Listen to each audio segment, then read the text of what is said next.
So we need whiskey in order to make a product. Whiskey seems to take a lot of this. Hi, my name is Daniel Shook, and I'm just wondering. A lot of this. I'm just wondering if you guys have any whiskey available for wholesale. A lot of that.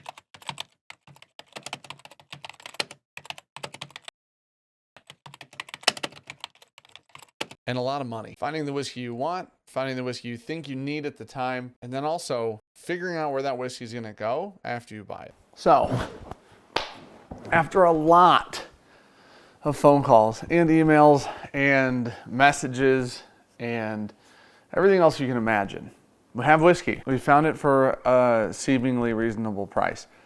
There are a couple things we need to take into account, right? When sourcing whiskey for an NDP, usually there's a lot of options. Some craft distilleries will do it. MGP obviously does it. Some of the bigger brands do it quietly, or you have an NDA, something like that associated with it. I'm gonna give you guys a really short run on how this usually goes. You get a hold of somebody, usually a broker. We couldn't even work with MGP. Our order minimums are way too low. When you work with brokers, which is the way you would get lower minimum order quantities, ask for a lot sample. They send you a lot sample, which is basically a lot sample can come in something like this. A lot sample could come in something like this. When you get something like that, you taste it, you see if you want to buy it, you see how much of it you can afford. We find whiskey we like, and we buy as much as we can afford to buy. The thing about a lot sample, honestly, is when you get a lot sample, usually this lot sample will come from one barrel. You've tasted one, maybe two, maybe three barrels out of the lot. The point of single barrels is that they're all different, right? Now they're not gonna send you 30 samples so you can be like, give me that barrel and that barrel. You taste the sample and you go, I will take 10 from that lot, or I'll take 20, or I'll take the lot, or whatever. Barrels used to be $500 to $1,200 or something along those lines, maybe $1,500. Barrels now are $3,000 to $4,000 and younger than they used to be. So now what's happening is you're buying whiskey for triple, quadruple, whatever times the price, and you also have to sit on it and wait for it to age. So thankfully, we found Sagamore. Sagamore is a huge turn of events for us in this journey. BT from Sagamore is one of the most incredible people you'll ever meet in your life, especially in this industry. When Sean and I started this adventure, we didn't want just MGP. There's nothing wrong with it. There's a lot of great MGP out there. We still buy MGP products, but we wanted something different also alongside MGP. We tried 2 different mash bills at a few different ages from Sagamore, and we fell in love with that bourbon. We bought a 35% rye mash bill and a 20% rye mash bill from them. We picked up light whiskey from MGP. We picked up bourbon from MGP, we picked up rye from MGP, and we picked up bourbon from Sagamore. Fast forward a few months, we got some wheat whiskey from Cedar Ridge in Iowa. So we found whiskey. Now we need a place to put it. Before we get further in the video though, I gotta tell you guys, Pours in the Park tickets are up right now. There's some VIP tickets left at the time of me recording this, and there's plenty of the normal Saturday main event and bottle share tickets up right now. It's gonna be a blast. We have a lot of distilleries coming back that came last year. We have an even better spot in the park. And if you come to the VIP, we've got a way better VIP spot. We've got awesome food. And Sean and I are helping curate and price the entire whiskey list for the VIP event. Go to bourbonjunk.com/shop and the tickets are right there. Dates for the event are August 4th and August 5th. We hope to see you guys there. It's gonna be awesome. Today, it's a new day. And we're doing stuff. Virtue needs a building, and it would make our lives easier to have our own vats and have our own bottling line and have our own bonded warehouse and have our own DSP attached to a property. We're gonna go look at a building that is owned by our friend Chris Spragoo. He's retiring from glassblowing, but has a property that might make a perfect spot for the first handful of years of Virtue's lives. So let's check it out. See what it's like, see if it's worth it. We do have a meeting set up to look at business loans. And I don't know how that'll go. This might not even be an option. We will find out. It's going to be part of the journey.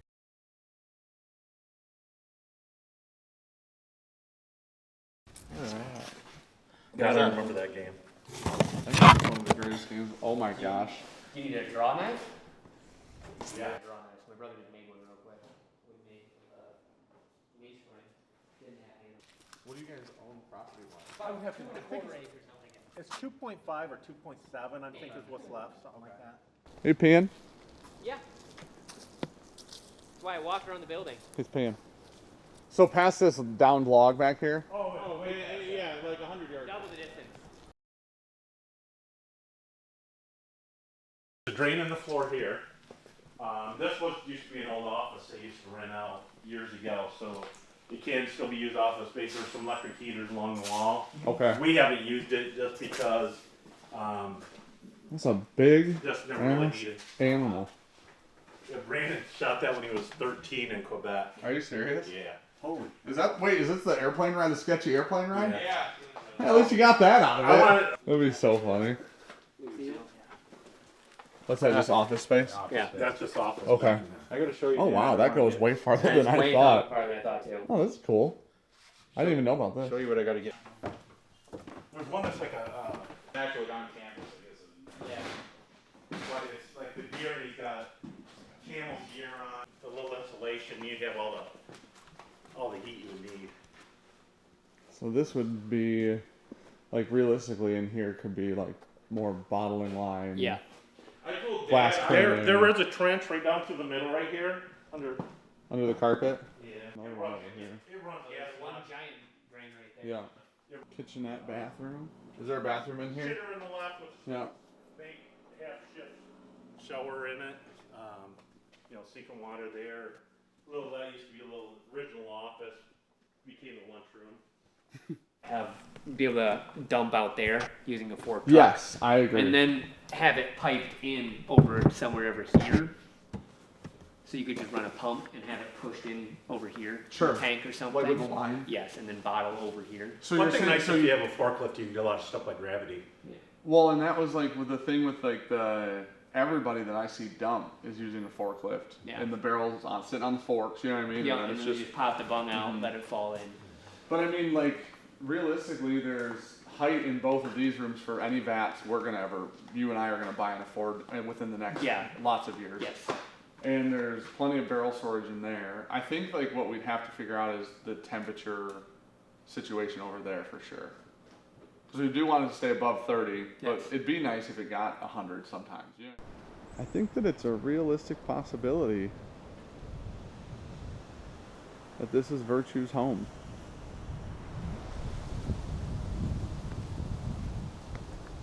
I do. All right, label update.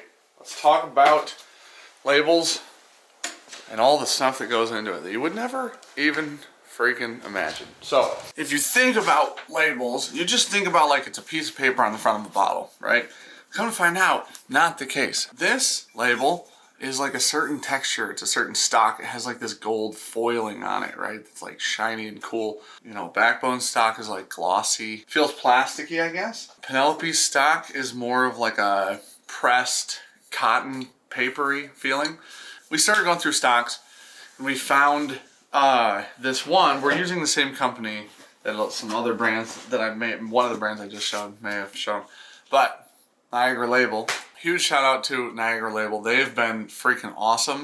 Jonathan, the sales rep that we deal with, he's awesome. He drove here. We had a meeting with him. He's phenomenal. So we picked a stock. The stock intentionally was, we picked a higher end stock, cost more money. To give you guys an example, like some paper stocks that are cheaper are like 80 cents a label at like 1,000 or something like that. And then some stocks are like $3 a label at 1,000 or something. These are really broad numbers, but you get the gist of it. So the more volume you buy, the way less money each piece of paper or each label costs. But the problem is we're tiny. We can't buy 10,000 stickers or labels because they only last a year. Supposedly the adhesive in storage is roughly a year. We picked this stock.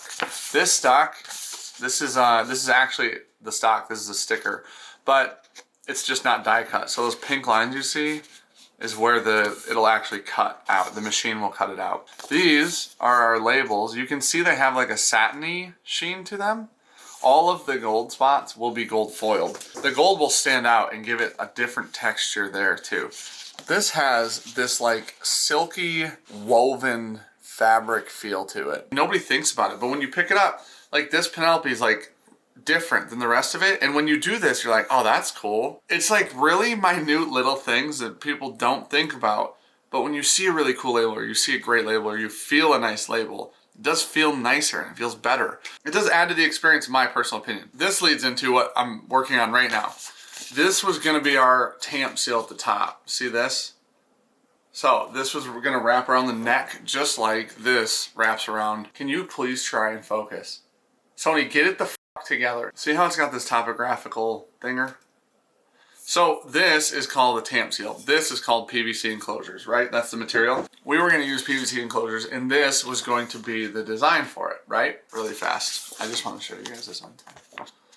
But same stock. So I started approaching companies who do custom enclosures because of the PVC capsules, because Niagara doesn't do the heat shrink PVC capsules. This is a humongous problem, come to find out. And I understand why people aren't doing this as much. Minimum order quantity on one design would be 50,000 to 100,000 depending on the company that we went with. A lot of those companies also say that you have to buy your glass through them and you have to buy corks from them. Sean and I are not trying to claim bankruptcy in like year one of product. We have to scrap this really cool tamp seal for now until we get, or we have to come up with one really cool tamp seal that will go on, you know, the line of products. Listen, 50,000 of just these, let's just say every barrel had 200 bottles in it. And these are all single barrels, right? It would take us a very long time to burn through those. What we're doing now, we're pivoting. We're just gonna do a quick pivot. We're gonna go to a PVC capsule. Everybody uses PVC, or PVC clear capsule is what we're gonna go to. The other thing we're gonna switch to is actually something similar to this. New Riff uses them, you know, Forgate uses them, the Carters use them, is these tamp seals that are actually stickers, right? It allows us to not have to pay for custom corks because we can get custom corks made, but it allows us to not pay for custom corks and have a custom cork look, right? But that's the plan right now.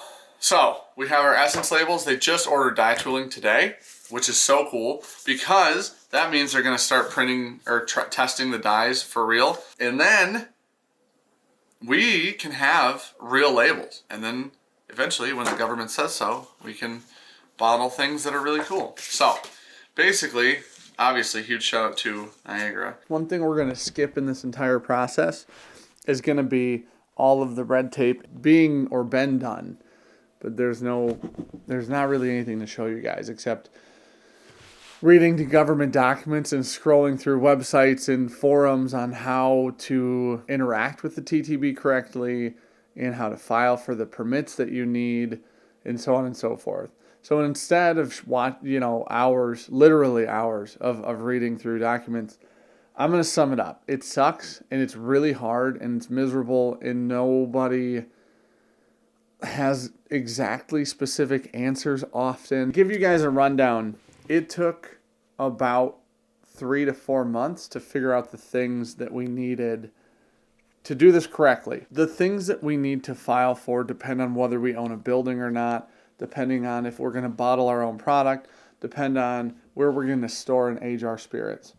So with the building stuff that you guys just saw, it will change the things we have to apply for, and we'll have to reassess the things that we need from the TTB and other people. If you want to become part of the whiskey industry and you want to sell whiskey, liquor, spirits, whatever it is, I would recommend wholeheartedly that you find a consultant. One of the things that was helpful for a minute was that we had found somebody through a friend named Justin who used to work at the TTB and then became a consultant to help people file for DSPs or different permits or wholesalers and all that stuff. You have to have personal questionnaires filled out. You need to have wholesaler permits if you want to be a distributor, if you want to sell wholesale, if you want to have a distillery or you want to bottle your own product or you want to warehouse your own spirits. You need part of DSP permits, but you can't own a wholesale permit and a DSP permit. You can't be two parts of the 3-tier system. These are all things that you can figure out on your own for sure, but it would save you a lot of time. And if you care about time and it's worth your money, then I would find a consultant. We had a consultant for about 2 weeks and I can no longer get a hold of them, but while we had them, they were fantastic. Next time, we talk to you guys will be totally caught up on where we are with Virtue and what's going on. Thank you guys for watching. We love you guys so much. Cheers, everybody.